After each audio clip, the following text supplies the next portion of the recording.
صلو علی الحبیب صلو علی الحبیب.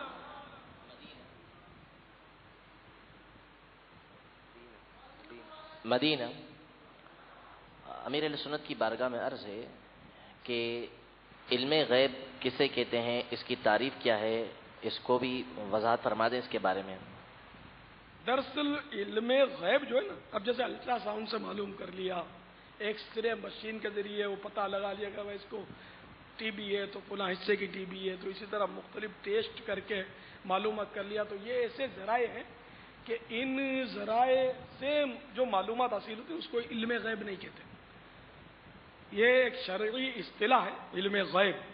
تو اس کی معلومات، اس کی تعریف یہ کہ ایسا علم جو حواس خمسہ اور عقل کے ذریعے نہ جانا جا سکے. حواس خمسہ یعنی 5 حواس، یعنی 5 محسوسات. تو 5 حواس خمسہ. حواس خمسہ اس کو لکھ لیں گے، آپ کو بہت فائدہ ہوگا انشاءاللہ. حواس خمسہ 5 محسوسات، جیسے کہ نمبر 1 قوت باصرہ یعنی دیکھنے کی قوت. قوت سامعہ سننے کی قوت. قوت ذائقہ چکھنے کی قوت. 3 ہو گئی. قوت لامسہ چھونے کی قوت، یہ ہو گئی 4. اور قوت شامہ سونگھنے کی قوت.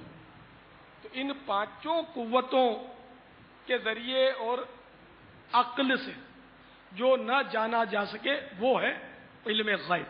اچھا، عقل سے جاننے سے مراد یہ ہے کہ مثال کے طور پر اس کی مثال یوں لیں کہ آپ کی گلی کے نکڑ پر روزانہ صبح 8 بجے فقیر آگے بیٹھ جاتا ہے، تو یہ آپ کا تجربہ ہے کہ بیٹھا رہتا ہی ہے. اب آپ نے یہ بول دیا کسی دن کہ وہ نکڑ پر 8 بجے جاؤ، بیٹھا ہے جاؤ دیکھ لو.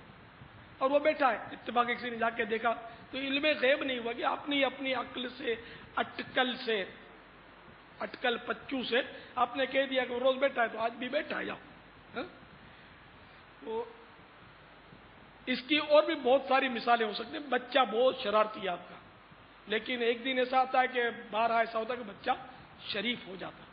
اور آپ نے کہا کہ اس کے کھیلنے کا ٹائم ہے، شرارتیں کرنے کا ٹائم. تو آپ نے کہا ہے آپ کا بیٹا؟ وہ گلی میں شرارتیں کرتا پھر رہا ہے، جاؤ دیکھ لو اس کو. اب اتفاق سے وہ شرارتیں کرتا پھر رہا ہے، تو علم غیب نہیں ہوا نا، تو روز شرارتیں کرتا، اس کا دھندا یہی ہے اور آپ کا تجربہ ہے. تو اس طرح کی بہت ساری مثالیں. تو اس طرح کی خبروں کو علم غیب نہیں کہیں گے. دوسرے شہروں کی خبر دے دی آپ نے، اخباروں میں آتا رہتا ہے کہ بھائی آپ کبھی مرکز الاولیاء نہیں گئے نا؟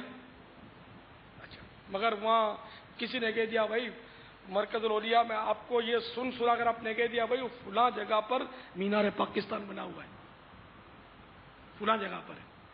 تو اب یہ آپ بولو گے یہ کبھی مرکز الاولیاء نہیں گیا، لاہور نہیں گیا، اور اس نے مینار پاکستان کا پتہ بھی بتا دیا کہاں بنا ہوا ہے. تو یہ علم غیب نہیں ہے، وہی کہ آپ کو سنا ہوا ہے، عقل مشہور ہے، معلوم ہے. اس طرح مطلب یہ مدینے آپ میں سے غالباً اکثریت نہیں گئی، لیکن یہ سب کو پتا ہے کہ مدینے میں سبز گنبد ہے، آقا کا روضہ ہے، ٹھیک ہے نا. تو اب آپ نے کہہ دیا کہ خدا کی قسم مدینے میں سبز گنبد ہے، بھلے میں نہیں گیا ہوں مگر سبز گنبد مدینے میں ہی ہے، مکہ شریف میں نہیں ہے. تو اس کو علم غیب نہیں کہیں گے کہ یہ آپ مطلب سنا ہوا ہے، معلومات ہے، عقل سے آپ نے بتایا. ہاں کل سورج نکلے گا، تو وہ تو سب کو پتا ہے سورج نکلے. تو سورج یار کبھی نکلا نہیں ہے اللہ کا بندہ. جیسے کہ ابھی میں کہہ دوں کہ کل سورج نکلے گا، دیکھنا دن ہو کر رہے گا. کل میں مر جاؤں اگر راتوں رات تب بھی کل دن نے ہونا ہے. تو یہ پھر دن ہو جائے نہ، پھر وہ الیاس قادری کی کرامت، دنیا سے جاتے جاتے غیب کی خبر دیتے گئے کہ کل دن نکلے گا. تو میرا خیال آپ یہ بولو گے تو لوگ بولیں گے آپ کے پاگل خانے میں آپ کو کوئی بہت بڑی ہم مطلب سیٹ دلوائیں گے کہ آپ کو یعنی اس کو بھی آپ علم غیب کی اگر کرامت میں کھپا دیتے ہو. تو یہ علم غیب نہیں کہلاتا.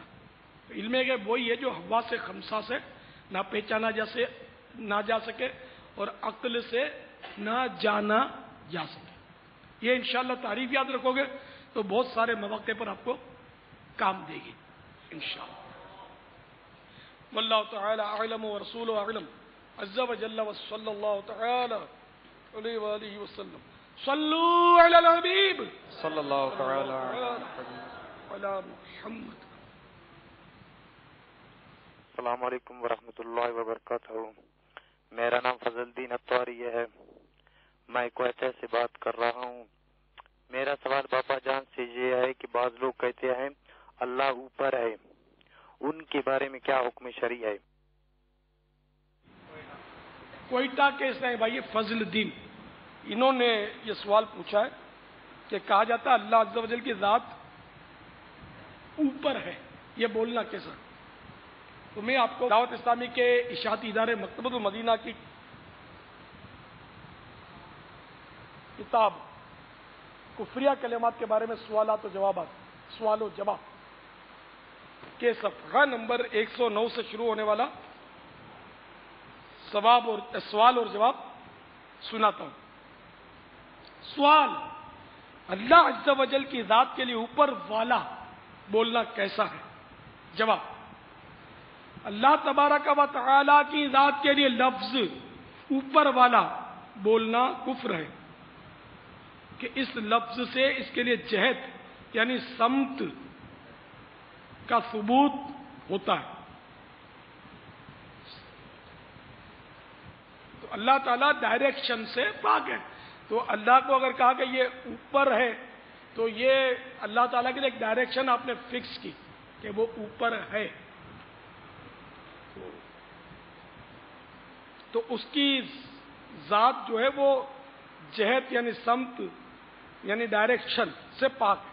جیسا کہ حضرت علامہ سعد الدین تفتازانی قدس سرہ الربانی فرماتے ہیں اللہ تبارک و تعالی مکان میں ہونے سے پاک ہے، اور جب وہ مکان میں ہونے سے پاک ہے تو جہت یعنی ڈائریکشن یعنی سمت سے بھی پاک ہے. اسی طرح اوپر اور نیچے ہونے سے بھی پاک ہے. اور حضرت علامہ ابن نجیم مصری علیہ رحمت اللہ القوی نقل کرتے ہیں جو اللہ عز و جل کو اوپر یا نیچے قرار دے تو اس پر حکم کفر لگایا جائے گا. لیکن اگر کوئی شخص یہ جملہ، یہ فتح فیض الرسول میں اگر کوئی شخص یہ جملہ یعنی اوپر یا نیچے کہنے پر، جیسے اوپر والا، تو اگر کوئی شخص یہ جملہ بلندی اور برتری کے معنی میں استعمال کرے تو کہنے والے پر، قائل یعنی کہنے والے پر حکم کفر نہ لگائیں گے، مگر اس قول کو برا ہی کہیں گے اور قائل یعنی کہنے والے کو اس سے روکیں گے. واللہ تعالی اعلم ورسولہ اعلم عز و جل وصلی اللہ تعالی علیہ وآلہ وسلم. صلوا علی الحبیب صلی اللہ تعالی علی محمد. جامعہ المدینہ اٹک سے عمران اتاری بات کر رہا ہوں.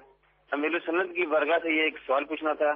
کیا بابا جان سے بتائیے کہ اگر جامعات کے اندر کوئی سادات فیملی پڑھتی ہوں تو وہ کیا وہ ستیہ کے گوشت وغیرہ کھا سکتی ہیں؟ اس کے بارے میں حکم فرمائیں. عمران ہمارے طالب علم ہیں غالباً جامعۃ المدینہ کے، تو انہوں نے یہ سوال کیا ہے کہ جامعات میں جو صدقے کے بکرے آتے ہیں نا، ان کا گوشت یہ سادات طلبہ نے سید طلبہ کھا سکتے ہیں یا نہیں.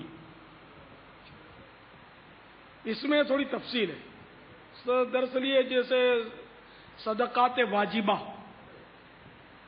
زکوٰۃ یہ بھی ہے صدقہ، تو زکوٰۃ کا بکرا ہے یا واجب کفارات کا بکرا. مثال کے طور پر اب خیر وہ تو احرام کا کفارہ تو حدود حرم میں واجب ہے.